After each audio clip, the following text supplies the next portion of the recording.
Namun, meskipun Julian sangat mencintai Jenny, dia tidak pernah berani mengungkapkannya. Bima Arkatama tahu bahwa kalimat melakukan sesuatu dengan perlahan hanyalah alasan yang dibuat oleh Julian. Sebenarnya, sahabatnya itu terlalu takut memikirkan apa yang akan terjadi jika Jenny menolaknya. Julian, dengan semua keberaniannya dalam menghadapi musuh, justru ragu dan khawatir ketika berhadapan dengan perasaannya sendiri. Bima Arkatama selalu berpikir bahwa ketakutan terbesar Julian bukanlah kehilangan bisnis atau kalah dalam pertempuran, melainkan penolakan dari Jenny. Rasa cinta yang begitu besar membuat Julian hati-hati, bahkan ketika tidak ada ancaman nyata. Itulah sebabnya, dia memilih untuk menunggu, mengikuti Jenny dari jauh, dan hanya bertindak ketika ada bahaya nyata. Sekarang, mendengar bahwa Julian sudah menikahi Jenny, Bima Arkatama tak bisa menahan senyumnya. Dia senang melihat bahwa akhirnya sahabatnya mendapatkan apa yang diinginkannya selama ini. Di sebuah lokasi rahasia di daerah Surabaya, suasana tegang memenuhi ruangan. "Aku akan menghentikan persekutuan ini," kata seorang lelaki tua dengan suara berat dan tegas. Seorang pria muda yang duduk di sampingnya, sambil menurunkan cangkir teh ke atas meja, menatapnya penuh rasa ingin tahu. "Bolehkah aku tahu apa alasanmu?" tanyanya dengan tenang. Lelaki tua itu berdiri, tatapannya kosong namun tajam. "Tidak ada alasan yang perlu kau tahu. Aku hanya sudah lelah terus bertarung dengan Julian. Lebih baik menghindari pertempuran yang tak perlu. Dan aku sarankan kau lakukan hal yang sama, jauhi dia," katanya dingin. Pria muda itu tertawa kecil, nadanya penuh ejekan. "Beberapa tahun yang lalu, kau adalah orang yang paling berambisi untuk menghancurkannya. Sekarang, ketika kau akhirnya menemukan celah yang bisa kita gunakan untuk menjatuhkannya, kau malah ingin mundur?" Mata lelaki tua itu menyipit, penuh peringatan.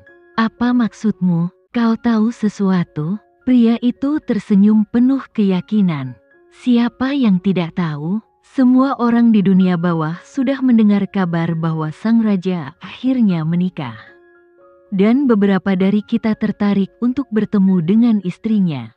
Percayalah, aku adalah salah satu dari mereka." Tanpa peringatan, lelaki tua itu membanting meja di depannya dengan keras. Matanya membara penuh amarah. "Argo, jangan berani-beraninya kau melewati batas. Jauhi wanita itu, atau kau akan menyesal," ancamnya dengan suara rendah namun penuh ancaman. Sebuah keheningan berat menyelimuti ruangan, meninggalkan ketegangan yang menggantung di udara. Argo mencondongkan tubuhnya lebih dekat, tatapannya penuh tantangan. "Kenapa kau begitu marah?" tanyanya dengan nada tenang namun beracun. "Ini adalah kesempatan emas untuk menjatuhkan Julian dan mengambil segalanya darinya. Tapi kau malah tidak ingin memanfaatkannya. Bertahun-tahun kau mencari cara untuk menghancurkannya. Dan sekarang, lihat dirimu." Lelaki tua itu menggelengkan kepalanya perlahan, matanya dipenuhi kelelahan dan kehati-hatian. "Situasinya sudah berbeda sekarang. Aku tidak menginginkan apapun dari Julian.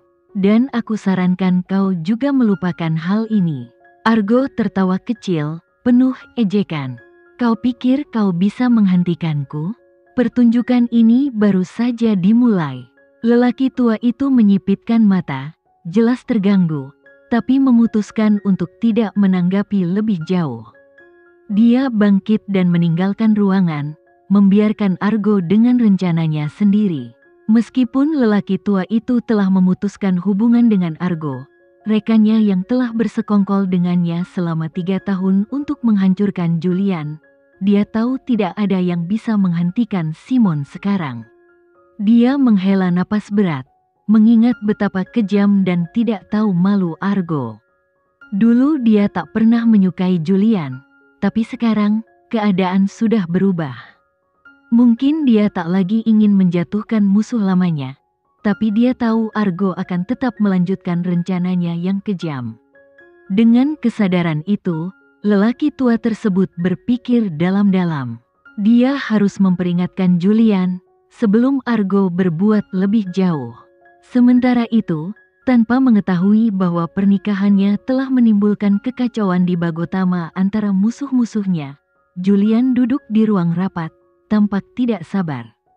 Pikirannya melayang, lebih tertarik untuk segera menyelesaikan rapat dan pulang, menikmati makan siang bersama istrinya. Di tengah presentasi yang panjang, Julian akhirnya bertanya, "Berapa lama lagi?" Rafael, yang berdiri di sampingnya, hanya bisa menepuk dahinya. Itu sudah kelima kalinya Julian menanyakan hal yang sama. Rafael mendesah dalam hati, bingung dengan perilaku bosnya hari ini. Sambil berdeham, dia menjawab, bos, presentasi ini masih akan memakan waktu cukup lama." Julian menggerutu, kedua tangannya memegangi pipi, lalu berkata dengan nada datar, "Baiklah, lanjutkan." Para karyawan yang berada di ruangan itu hampir tidak bisa menahan tawa mereka. Bos mereka yang biasanya dingin dan serius kini tampak seperti anak kecil yang tidak sabar menunggu jam sekolah selesai. Di tengah presentasi, telepon Julian berdering. Melihat nama penelepon, ekspresinya langsung berubah lembut. Ia segera mengangkat telepon dan berkata, "Halo." Dari seberang, terdengar suara Jenny yang sedikit gugup. "Hei, aku mendapat nomormu dari Paman Anton. Apa kamu sedang sibuk?" Julian menggelengkan kepala, meskipun Jenny tidak bisa melihatnya. "Tidak, aku tidak sibuk," jawabnya dengan nada lembut. Para karyawan di ruang rapat hampir terjatuh dari kursi mereka. Tidak sibuk, mereka semua berpikir hal yang sama. Mereka sedang berada di tengah presentasi yang penting, dan bos mereka mengatakan dia tidak sibuk. Jenny menggigit bibir bawahnya, menahan senyum sebelum berkata dengan nada lembut, "Oh, kalau begitu kenapa kamu tidak pulang untuk makan siang?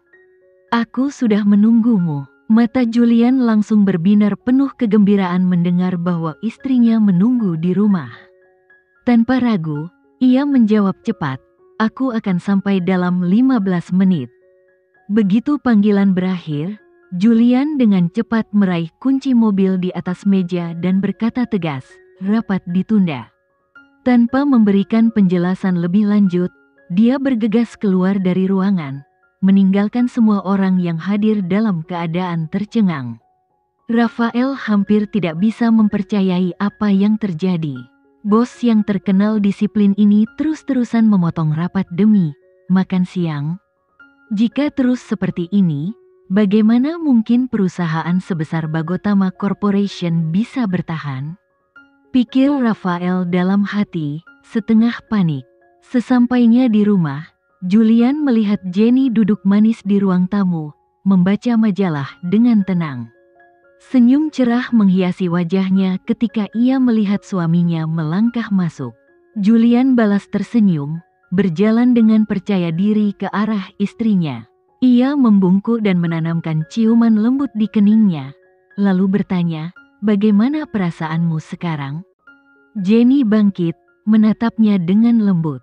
"Aku merasa jauh lebih baik sekarang," katanya sambil meraih tangannya. Dia menarik Julian menuju ruang makan dan dengan senyum hangat berkata, "Makanannya sudah siap. Ayo makan." Julian tersenyum penuh arti, mengikuti langkah istrinya ke meja makan. Hari itu, pekerjaan dan tanggung jawab perusahaan tidak berarti apa-apa dibandingkan waktu berharga yang bisa dihabiskannya bersama wanita yang dicintainya. Saat makan siang tersaji, Julian dengan penuh perhatian mulai menaruh makanan di piring Jenny. "Kamu harus makan lebih banyak karena kamu sedang dalam pengobatan," katanya sambil menuangkan sup. Jenny tersenyum geli dan tertawa kecil. "Obat apa?" "Aku hanya minum pereda nyeri," balasnya ringan. Julian menatapnya sejenak, tetap serius. "Tetap saja, itu tetap obat, kan?" ujarnya sambil terus memastikan Jenny makan dengan cukup. Jenny menganggukkan kepala, mengikuti permintaan suaminya. Kamu juga harus makan lebih banyak, katanya, membalas perhatian Julian dengan mendorongnya untuk makan lebih banyak juga. Sambil mengambil sumpitnya, Julian melirik Jenny dan berkata, "Kita akan pergi ke rumah keluargaku akhir pekan ini. Kita bisa tinggal di sana sebentar." Jenny tersenyum dan menganggukkan kepala, tampak setuju. "Itu ide yang bagus. Sebenarnya, aku juga ingin membicarakan ini denganmu. Kamu sibuk sepanjang hari, dan aku sering merasa bosan di rumah. Jika kita pergi ke sana, aku bisa menghabiskan waktu dengan ibu dan nenek."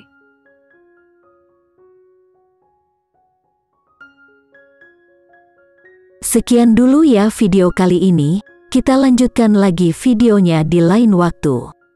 Oh iya, bagaimana menurut kalian? Semoga bisa sedikit menghibur kalian semua.